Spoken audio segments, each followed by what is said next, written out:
কান্না করছে ওর বাবার হাতে ধরিয়া। 2 দিন আইসে ওর সাথে দেখা করছে, রাস্তার দেখা করছে। আমার মেয়েটা ভিক্ষা চাইছে, বলছে আব্বু আমার জীবনটা তুমি নষ্ট করিও না, তোমার উপরে আমার জীবনটা নির্ভর করে।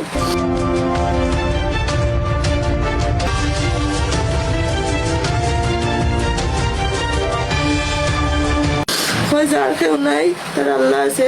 আমি আসি কিচ্ছু হইতো না, আমি ঠিক করিয়া দিব এরকম কইয়া বাচ্চাটারে কেউ করে দে। তারপর ছেলেটা এত কান্না করছে তার বাবার কাছে যাওয়ার লাগে, এত কান্না করে।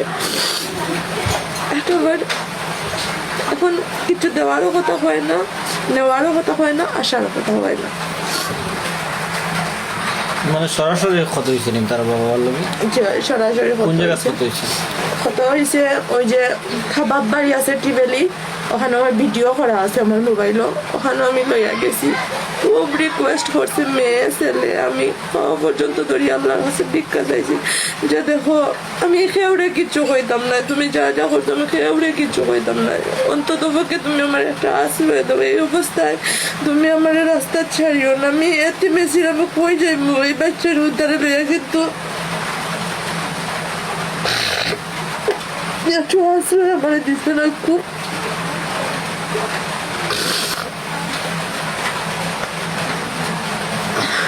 আসসালামু আলাইকুম, আমার নাম রেশমা খুজুই, আমার হাজব্যান্ডের নাম মুবিন খান। আমার 2012 সালে বিয়ে হয়েছে, 14 বছর সংসার। এখন আমার স্বামী পরকীয়াতে আসক্ত থাকার কারণে উনি দেশে আসছেন গত 3 মাস আগে। তারপরে আসার পরে আমার সাথে এমনভাবে অমানবিক নির্যাতন করা হয়েছে,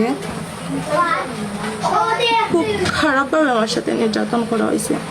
ওনার ফ্যামিলির মানুষ, ওনার বিশেষ করে ওনার বোনের জামাই, এরা আমার এপ্রিলের 30 তারিখ রাত্রে আমার বাসায় গিয়া খুবই মানে নির্যাতন করা হয়েছে। তারপর আমার হারপিক খাওয়ানি হয়েছে। হারপিক খাওয়ানির পরে আমার মেয়ে ফোন দিছে ওর মামার কাছে, মৃত্যু সজ্জায় আমার হাজব্যান্ড আমার ফেলাইয়াতে হয়ে গেছে কি। তারপর আমার বাড়ি আমার ওখান থেকে আনা হয়েছে। এখন বর্তমানে এখানেও তাই আমার উপরে নানানভাবে অভিযোগ করছে, মিথ্যা অভিযোগ থানাত। তারপরে দিয়া এখানেও বিচারাধীন অবস্থায় আমরা অনেক চেষ্টা করছি ওনার সংসারে যাওয়ার লাগে, যেহেতু 2টা বাচ্চা আছে, প্রেগনেন্সি অবস্থায়। উনি পরকীয়া আসক্ত থাকার কারণে কোনোভাবেতেই রাজি হয়েছে না। রাজি না হওয়ার পরে আমরা মামলা পর্যায়ে গেছি, তারপরে উনি রাজি হয়েছে না। এখন যেহেতু আমি প্রেগনেন্সি অবস্থায় আছি, আমার 2টা বাচ্চা আছে, উনি আমার ডিভোর্স লেটার পাঠাইছে, কিন্তু ওটা তো ইসলামিক শরীয়ত মোতাবেক অবস্থায় ওটা কার্যকর না। কিন্তু এই অবস্থায় উনি আরেকটা বিয়ে করে উনি সংসার করতেছে। আমি আমার বাচ্চাদের নিয়ে কোনো বিচার পাচ্ছি। আমি সবার কাছে হাত জোর করে এটাই রিকোয়েস্ট করবো, আমি আইনের প্রতি শ্রদ্ধা জানাই যে আমার বাচ্চারা যাতে সঠিক বিচার পায়। আচ্ছা, আমি একটা জিনিস আপনার কাছে জানতাম, সেরকম হারপিকর বিষয়টা আসলে কি তো হয়েছে একটু? হারপিকর বিষয়টা উনি আমার কয়েকদিন ধরে জোর করে যে মানে আমি আমার বাবার বাড়ি আইতাম, ওখান থেকে টেকা নিতাম, টেকা নিয়ে দিতাম ওনারে। তো আমার বাড়ির কাছ থেকে 2 লক্ষ টাকা নিয়ে দিতাম। তো উনি করতো, গাড়ি কিনতো, আর একটা কিনিয়া সে বিদেশ, একটা গাড়ি আছে আর একটা গাড়ি কিনতো। তারপরে আমি আমার বাড়ির কাছ থেকে টাকা নেওয়ার লাগে আর কি, কেন তোমার বাড়ির জায়গা জোগা আছে, খুব ইচ্ছা আমার 2 লাখ টাকা দেওয়ার লাগে। তো আমি ওনারা কইছি দেখো আমার বাবা মারা গেছে 2-3 মাস আগে, আমি এখন আমার বাড়ির কাছ থেকে কোনো টাকা নিয়ে দিতে পারতাম না।